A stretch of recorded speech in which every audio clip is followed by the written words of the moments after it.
COVID-19 has certainly created a lot of challenges in the world and in the United States. A lot of challenges as well for food and farming. So thank you so much for joining us today to check in with some of my farmer friends.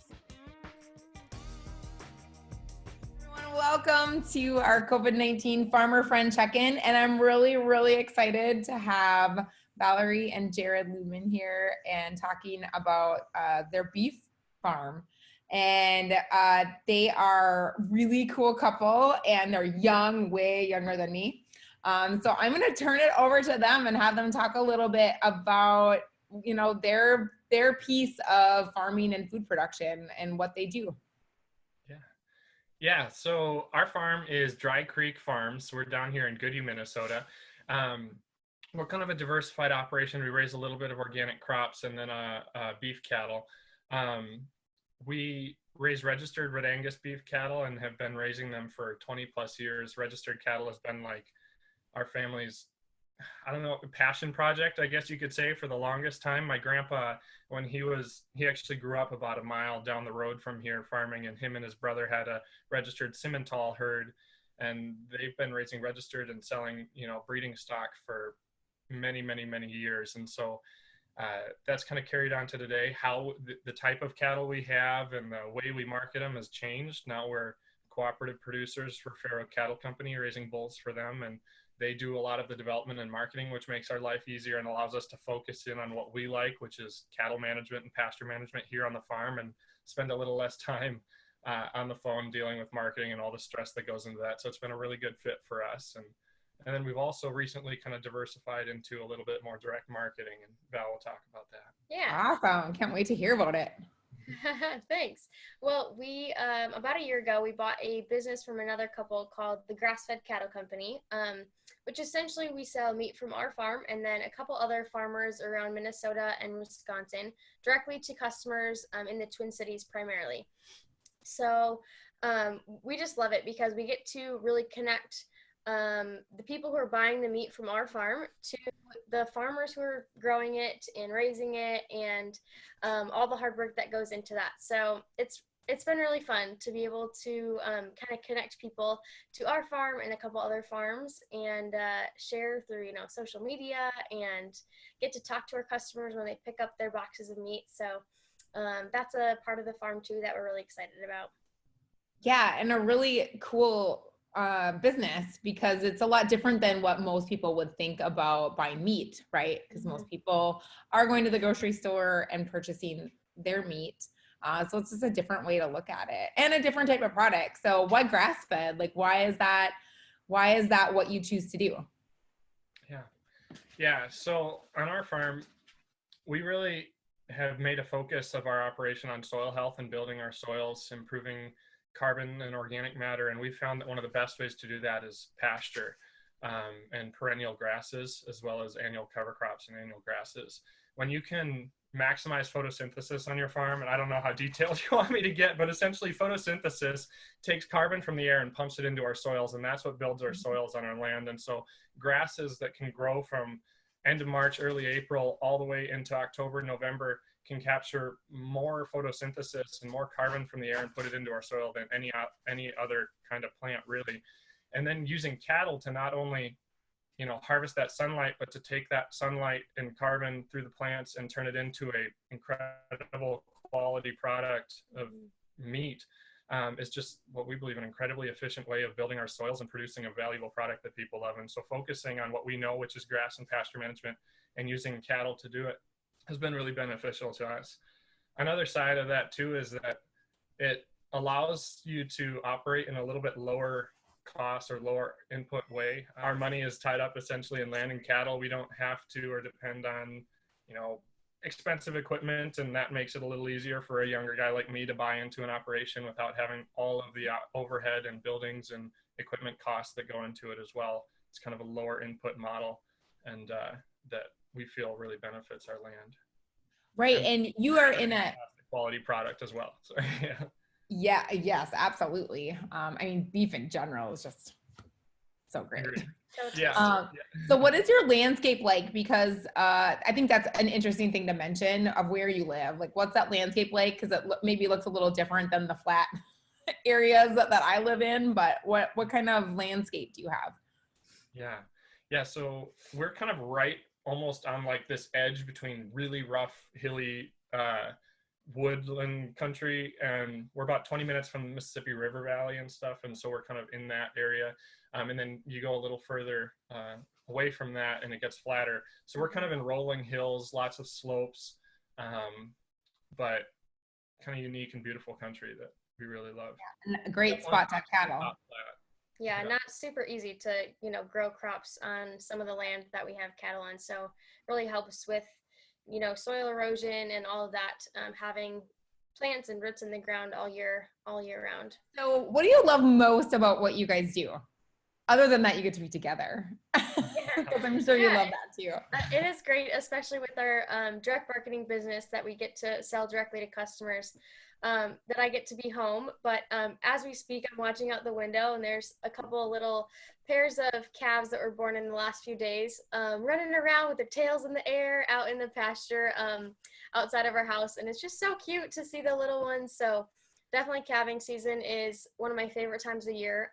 Lots of work making sure they're all, with their mamas and all that, but it's just so fun to see them grow up and run around and enjoy the sunshine. So that's one of my favorite parts. And then just getting to, connect our customers to that. So many people have never seen a cow and a calf or heard about what it's like when they have their, first calf or any of that. So it's just fun to connect with customers and get to talk to every person that buys meat from us.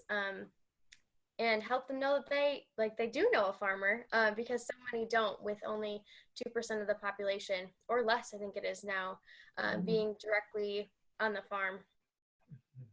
Yeah. Very cool. And for me, kind of it's one of the coolest, I feel like, careers and fulfilling careers. It's incredibly fulfilling, first of all, just to know that we're fortunate to be able to directly know who we're feeding and feeding people, consumers, families. That's an incredibly awesome, fulfilling feeling. But additionally, the stuff I get to do is just fun. Like, I love driving four-wheelers, working with cattle, spending time outside. I'm fortunate to love working with my family and have the opportunity to work with my family. So that's, great. All the stuff that I get to do is just fun. Like, there's Facebook games and like Farming Simulator and Farmville and all these things that people will pay money and spend time, hours and hours upon hours doing for free. And I get fortunately paid to do it to make a living, and it's probably a little more enjoyable to do it in real life. And sure, there's stresses and stuff too, but it's just a lot of fun work and fulfilling to know that it's not just, serving myself and doing something that I enjoy, but at the end of the day that I was able to actually almost, fulfill a greater purpose of feeding other people. And you mentioned, God's creation and taking care of what I believe is God's creation. Is kind of a calling to, steward the land and build it and regenerate it and try to do it in a way that I feel he intended. So that's awesome. Oh, I love that. That's just great.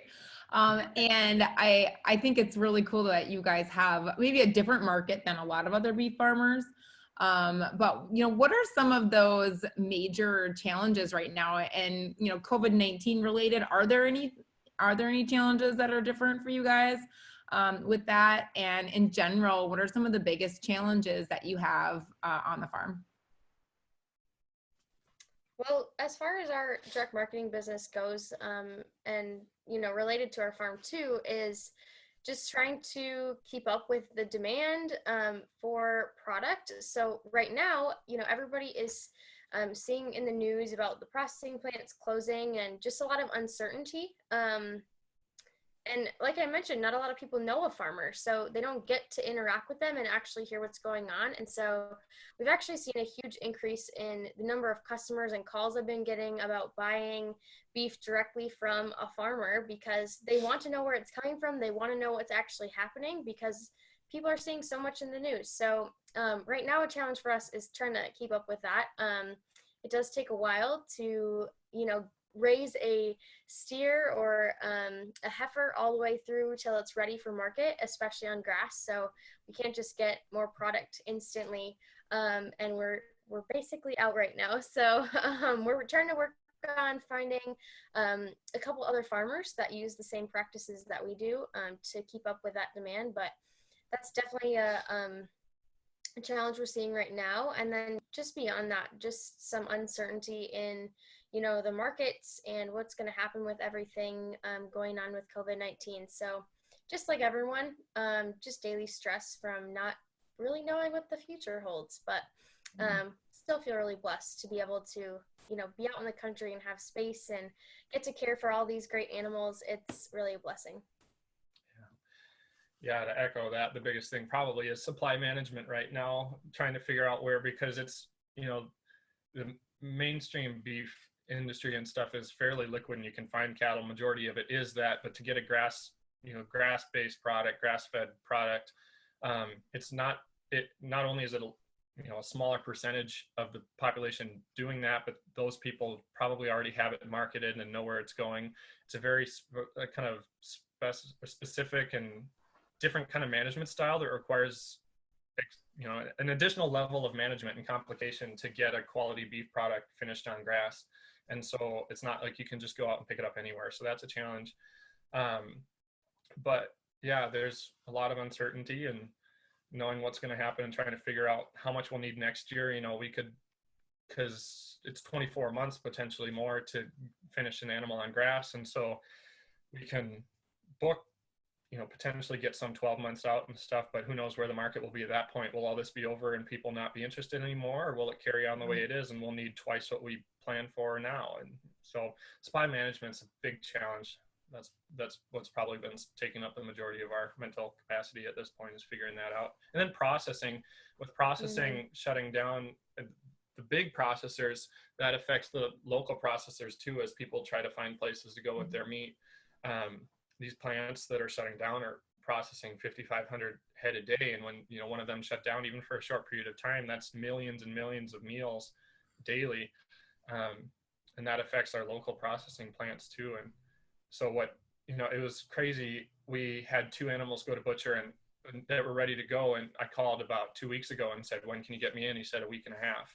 And then a week and a half later, I brought the 2 animals in and I said, when can you get in more? And he said about 2 months. In a week and a half, they had booked out 2 months of processing dates. And this was just one plant. And I've heard similar things from all the local plants as I've been calling them. And so figuring out how much we'll need, where we're going to get it from, and can we get it processed has been crazy. It's a challenge for sure. And I know with the hog industry challenges right now, there's a lot of people trying to get hogs into any local areas as well. We did find a place to get 1 hog into, and I actually just did a farmer friend check-in with Lindsay Fulton Nice. at Blondie's Butcher Shop. Yeah, and it was really fun just to hear the challenges on that end, because a lot of people really do think, oh, I'll just, I'm going to help these farmers out. And then they look at processing and it's really tough. So yeah, definitely. I can't imagine how busy she is right now, but thank goodness for the local butchers like her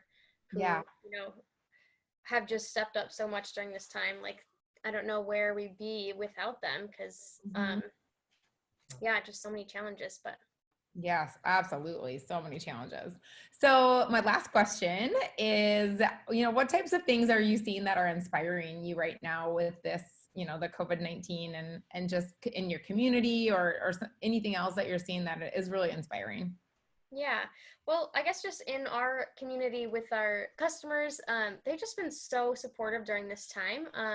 People, like I said, I think people just love to know a farmer. And so I've just been pleasantly surprised by how many kind emails and phone calls and messages we've been getting from our customers and, potential customers who have been asking how we're doing and, if everything's okay. Something as small as we have a little button on our website that allows customers to pay for the credit card processing fees. And more people have been doing that and just supporting farmers in any way they can. And every time a message comes in or a notification, it just makes my day and makes all those challenges so worth it. But beyond that, I think people have just been so supportive of everything local. I've been helping a little bit with the plant sale for FFA chapter here in Goodhue, and they're completely sold out. And I think 60 orders are being filled today.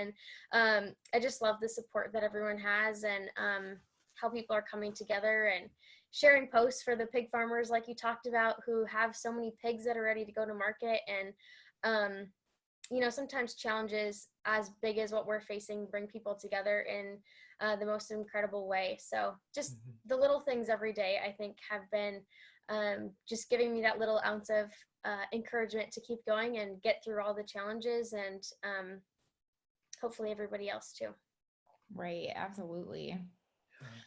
Not too much to add to that. That kind of covers most of it, but just in addition to customer and support of everyone, just the resilience of farmers. I mean, they're still out going, working hard, working late nights. It's always one of the cool things to sit and look out and see lights of tractors after dark, all the people out going when it's weather like this beautiful weather. And I think that partly is a God thing too, is like when times get tough, at least he sent us some beautiful weather and ability to get some stuff done, because that helps attitudes. But just the resilience and positivity of farmers throughout all this.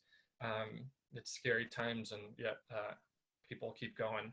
So yeah, farmers are eternal optimists. I mean, growing up in it, we have watched our families be that way. I mean, but you just think back to all the challenges and all the great times, and even when you have a bad year, you just do it again the next year, even if you know it's going to be bad. So I just love that about farmers as well. And when Valerie was talking, I was really intrigued by the whole, customers want to know about the farmer, but how cool is it that you know about your customers?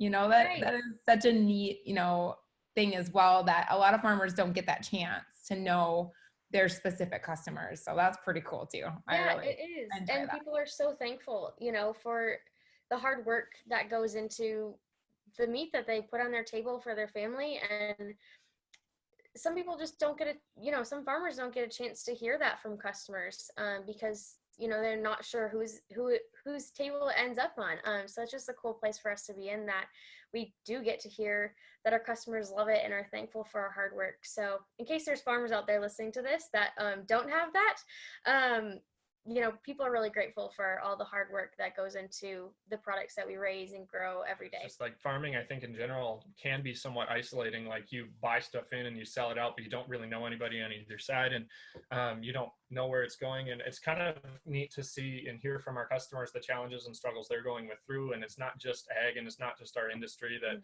over the last few years, it seems like, we've just been getting hammered in some ways and stuff. The ag industry has been tough, and but right now, kind of, it's not that you would hope that everybody's struggling, but we're all in the same boat trying to work through this together. We've got customers who have mentioned that them or their spouse have lost jobs, and that we're able to work with them and keep them fed. And, I don't know, it's just kind of cool that we're not isolated and we're able to connect everybody and see that we're all in the same boat. But thank you so much for your time. I know you guys have stuff to do and you're busy on the farm, so I really appreciate it. I think people will really enjoy hearing your story. And if people want to find you, remind us where they do that. We're on Facebook, Instagram, all the above, just Grass-Fed Cattle Co. Otherwise, our website is grassfedcattleco.com. Awesome. So people want to check it out. I would love to have you check out their website and see if this is something you're interested in. They would love to hear from you if you are. So thank you guys so much. Have the best day. I hope that the sun comes out again. I know we're getting some rain today, so hopefully. Thanks, Natasha. Yeah, it's so good to see you. See you later. You too. Bye. Bye.